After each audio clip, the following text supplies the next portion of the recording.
But the very first exercise of that mentorship was we had to write our own obituaries. And I'll tell you, that was the most craziest thing I've ever had to do.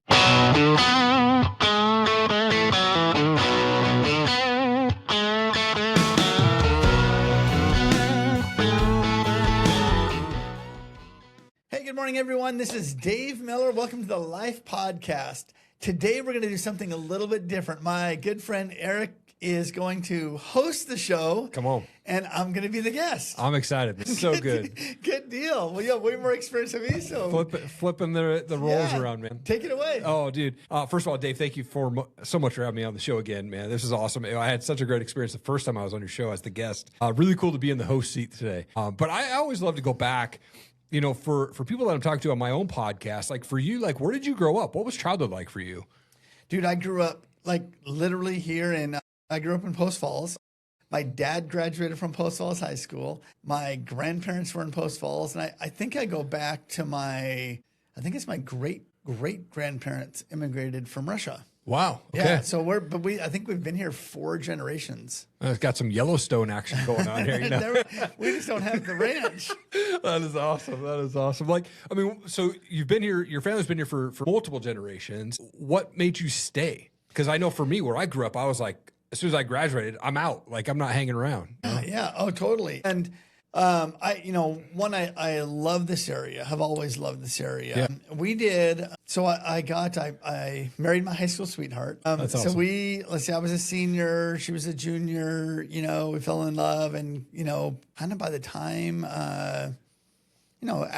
close after graduation, I thought this is the woman I'm going to marry. We ended up getting married. I think I was 22. College, came back, and then we finished college in Seattle. So we were married while we were finishing our last few years of college. Nice. And we had some job opportunities and stuff over there. So I did live in the Seattle area for 3 years. But I just thought, man, there's no better place to raise a family. Yeah.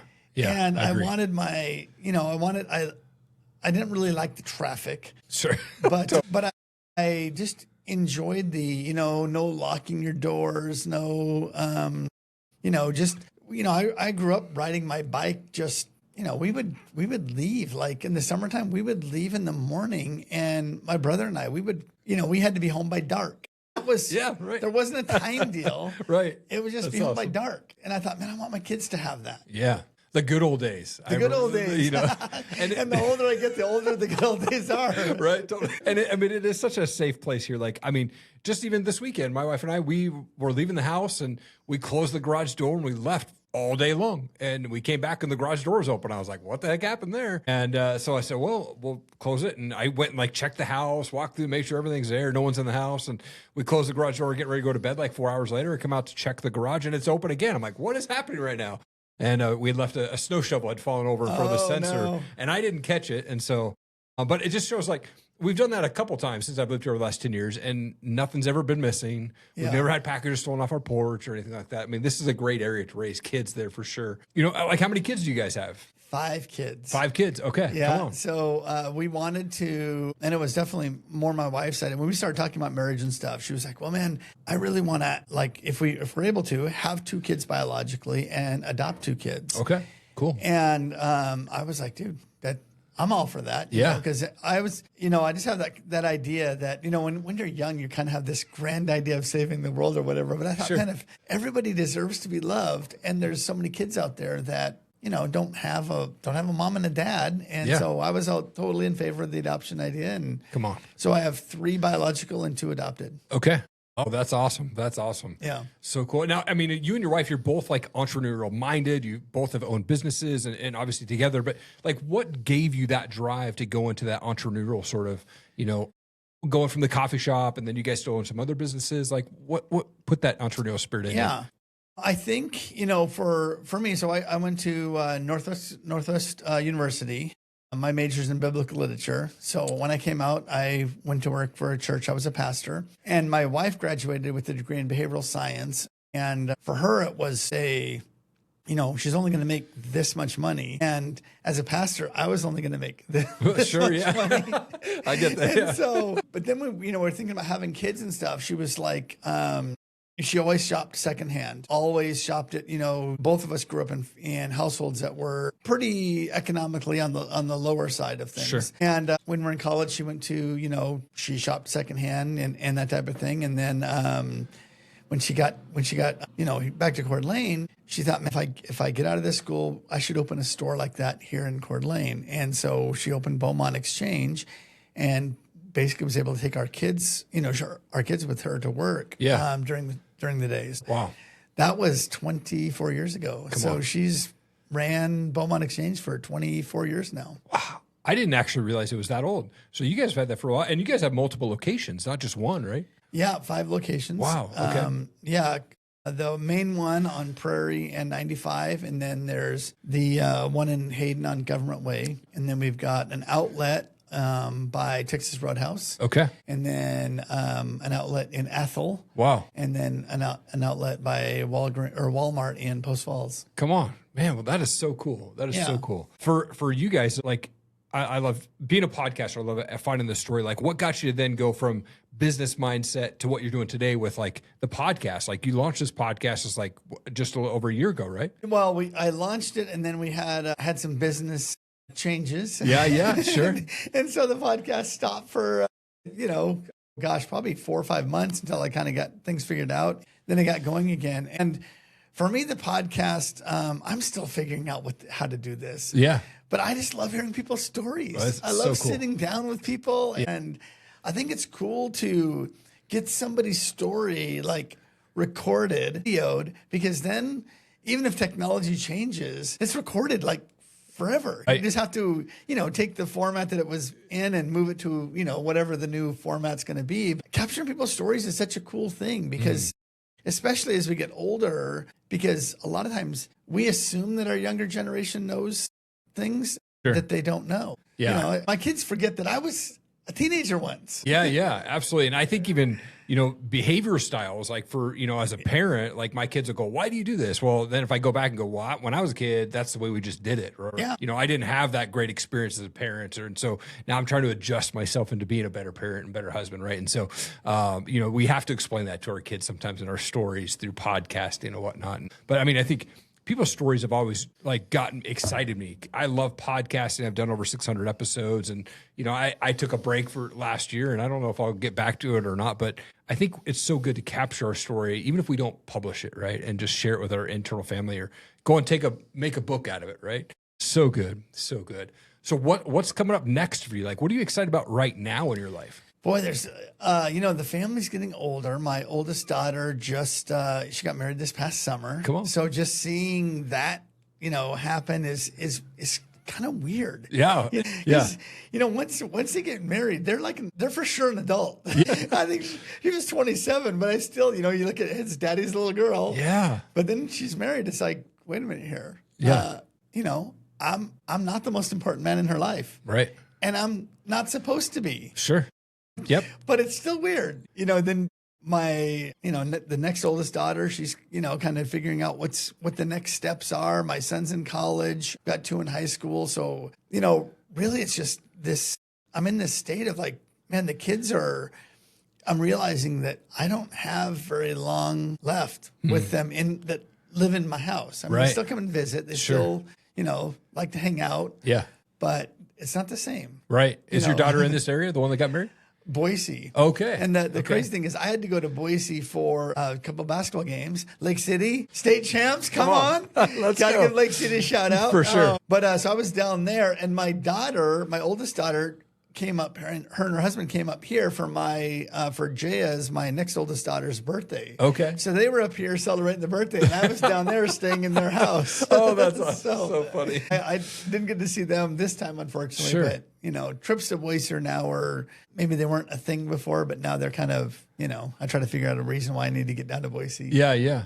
Come on. So, I mean, you and your wife, you've built this awesome legacy. 5 kids, one's married. Like, what is that type of legacy that you want to leave behind for your kiddos? Like, what do you want them to remember you by? Good question. Boy, I want them to, I think I want them to remember me as a person that tries to know God more and tries to live a life of making him known. And I wish I could say I was really good at it. There's sometimes life happens and you kind of get, at least I still get kind of, misaligned where it's like, oh my goodness, I'm thinking about this, and this. And if I could figure out how to keep my life just centered on, man, what can I do to know God more? And if I know him more, I can be more like him. Yeah. And beyond that, what can I do to make him known? And I think that's really supposed to be our two life purposes. For sure.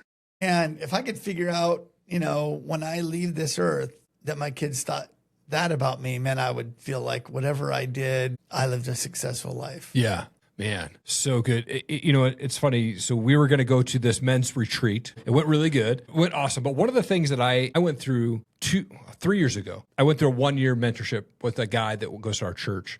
But the very first exercise of that mentorship was we had to write our own obituaries. And I'll tell you, that was the most craziest thing I've ever had to do. But so when I had this men's weekend, I did the same thing. I rewrote it and had everyone that came to it write it. And I'll tell you, if you're looking for a wake-up call to see where you're at for your life and your legacy, write your own obituary. Oh, my goodness. And, man, I'll tell you, there was a lot of booger crying going on. There's a lot of, trying to figure out, man, am I living up to the person that I want that to be read out, right? And so, man, that's just an exercise that, it might have saved you from going. You didn't have to write it. But, man, I would just encourage anyone who's, trying to go, man, what do I want my legacy to be like? Write your own obituary and see where that goes, man. It's a crazy thing to write out. Yeah, dude. Next time you do one, keep me in mind, man. Yeah. I think I was just out of town and the schedule conflict or whatever. All good. Yeah, that'd have been awesome. God, do I even want to try that exercise? Oh my goodness. Just answering what kind of legacy do I want to leave was humbling enough. Man. Because I was like, oh my goodness, this is the legacy that I want to leave. But dude, I'm not there. Yeah. I'm definitely far short of that. Right. And life is short, man. I got to get on the ball. Oh, man. I'll tell you, trying to sit down at my computer and write that thing as if it was a reporter, Eric died on this day and here's what his wife would say and his kids would say. And here's wow. That stuff it was so hard for me to write. And in fact, I didn't read the first one that I wrote before writing the second one. So I wrote one completely just off the cuff on this one without looking. And it's a crazy exercise, but it's a wake up call to where we're at as men, I think, and definitely would encourage it for sure. Oh goodness, I would need to have some. I need to have some non-interrupted alone time to process that.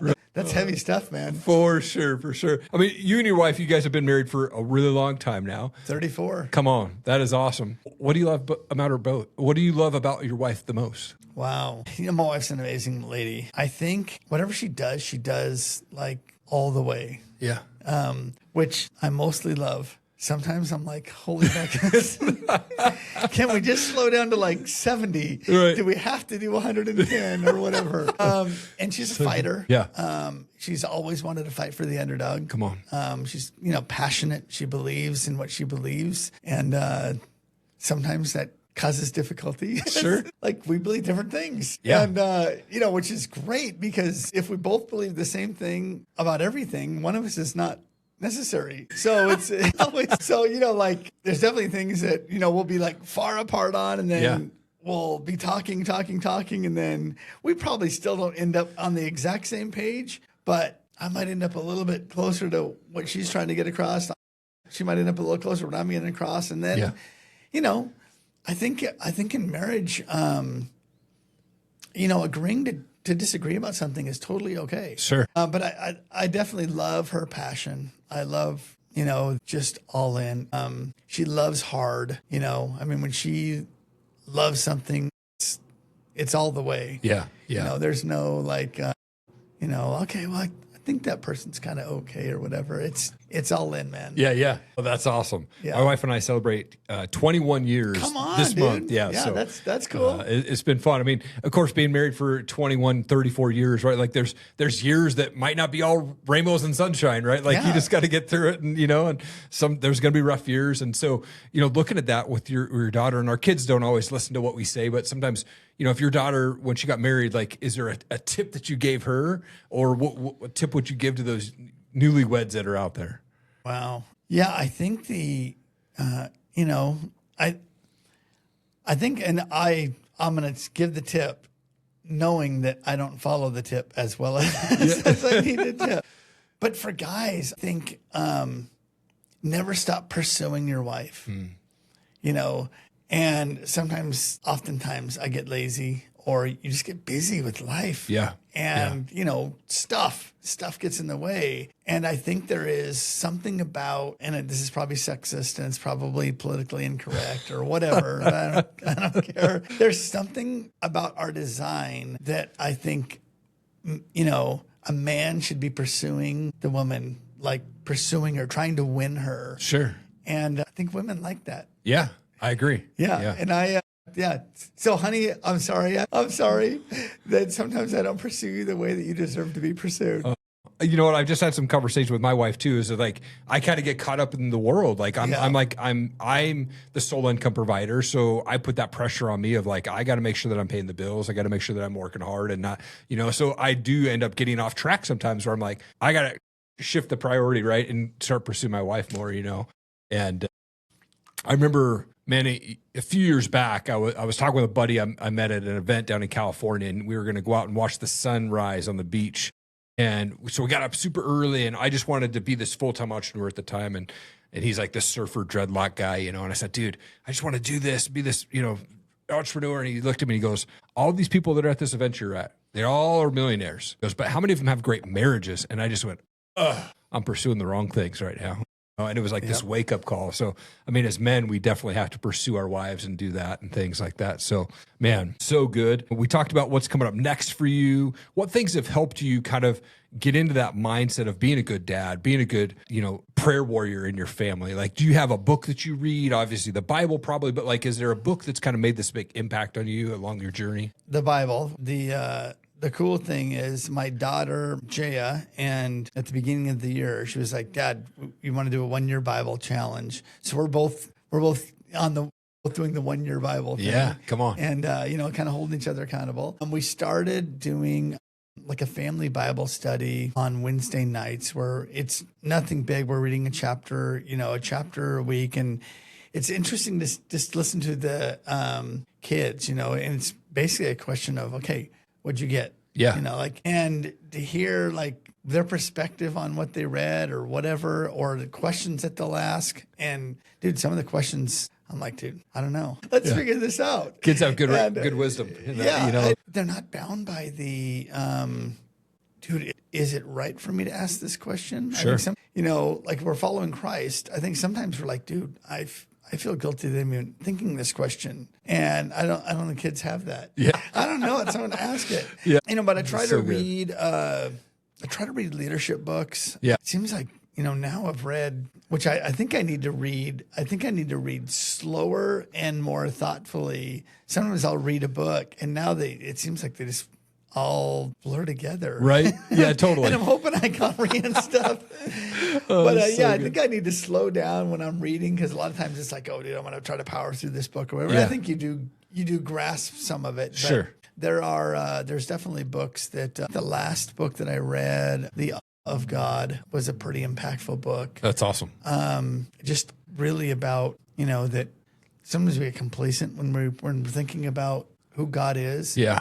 And we don't have that, like, the Bible talks about, the fear of God. Mm-hmm. And, fear kind of sounds like a bad word, but it is this, like, I don't know if we have that proper reverence. For me, I shouldn't say we, I should say me. Sure. That proper reverence for God. Like, okay, God created everything by speaking it. Wow. That's pretty big. Totally. And, sometimes it's, like when you're praying, we might just, and I'm, a firm believer, and we can pray anytime. We can pray in the car. We can pray on a walk. We can pray whatever. Yeah. But sometimes I think I get so used to doing that casually because I try to make it just be part of my life. Sure. But I sometimes lose sight of, wait a minute here. I'm talking to the supreme of everything. Right. Yeah. Yeah. So good. Before the world was created, there was God. Yeah. Come on. And then he spoke some words, and then everything existed. Right. And, I think for whatever reason, this fear thing, I'm so thankful that I grew up with a mom and a dad that loved me. And obviously, everyone makes mistakes, and, but I know I never doubted that my parents loved me and they wanted the best for me and all that kind of stuff. Yeah. But I remember for whatever reason, I just had this flashback to my dad. You know, like if I said something kind of, you know, smart alecky or sarcastic, or I didn't like respond properly. Yeah. He'd be like, "Do you know who you're talking to?" Oh. Like, and there was like a little bit of fear, and my fear was a little bit, you know, different because it was the fear of, you know, me taking something on the backside. Right. Yeah. I just thought of like, you know, like what if God were to say that to me? Yeah. Like I'm talking to him, like, do you know who you're talking to? Yeah. You know, and obviously God is so loving, and God's, you know, but I think that, you know, God wants to hear my questions. Yeah. My fears, my anger, you know. Yeah. I mean, I was, you know, just reading in Psalms, and David would be like, he would tell God if he's angry with him, you know, like, God, why are you doing this to me, you know, whatever. Yeah. And I think if God says that David was after his own heart, that God's probably okay with us doing that to God. Yeah. Man, that's so powerful to even picture that. Like, do you know who you're talking to? Right. So, but I just had, this picture of like, you know, like, I think sometimes God would probably say, like, do you realize who you're talking to? Yeah. Oh, man, you brought up David, and one of David's like right-hand man was a guy named Benaniah. And I kind of miss him. If you're reading through the Bible, he's not mentioned a lot. Not a lot. But there's a book that's my favorite book in the world called In a Pit with a Lion on a Snowy Day. And it's by Mark Batterson, and he's the pastor of National Community Church out in D.C. And he based that book off of Benaniah because he literally jumped into a pit with a lion and killed it, and then just got out and was like, just for the heck of it, I'm going to, you know, he didn't need to jump in there. But it talks about, it's such a good book for men, but it talks about how men should be pursuing opportunities when they come and have no fear because God is behind us. And so just an awesome book. But yeah, I'll have to read it. Dude, it's so good. So good, man. I definitely would recommend it. But yeah, it's all about Benaniah's story, and Mark Batterson pulls it out. And there's a follow-up book called Chase the Lion, and both of those books are absolutely amazing. For us men, I definitely would highly recommend just reading those just to be a little fire under our butts to start pursuing opportunities and being better dads and better husbands and things like that. Yeah, so, that sounds great. I love that you guys do a Bible study with your kids. It's so important to be able to have you influence your kids versus like, you know, somebody in the world that doesn't know Christ. And my wife, we homeschool, and she does a Bible study with our kids during the day. And it just shows the awesome dad and the legacy that you're leaving and building into your kids right now. Dave, and I just want to say, from man to man, I'm proud of you for what you do, man, because I think that is so cool that you are doing and implanting that into your kids, and you can just see them becoming like awesome adults because of what you put into them, you and your wife both. And so I just want to say I'm proud of you, man. That's awesome. Yeah. I wish I could say I've always done it. And like I said, life just happens. Yeah, and I would, you know, for anybody, especially young men out there, I think it's just, you know, keep the important things important. Yeah.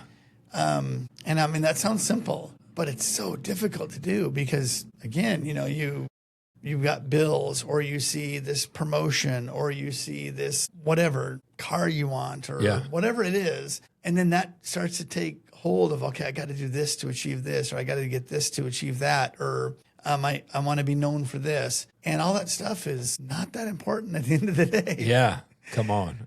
So good. I loved this conversation, Dave. It was so good. I'm so like honored to be the host on your show to ask about your story, man. But you know, love my family, love my community, love God. Yeah. I mean, I would say if there's one thing that I would hope people would take from this, it's just keep the important things important. So good. It's simple, but it's so difficult to do. Oh, man. Such an honor to be on your show, Dave. I appreciate you having me on as the host of your own podcast. Hey, thanks a lot. And hey, next week, Wednesday morning, 9:00.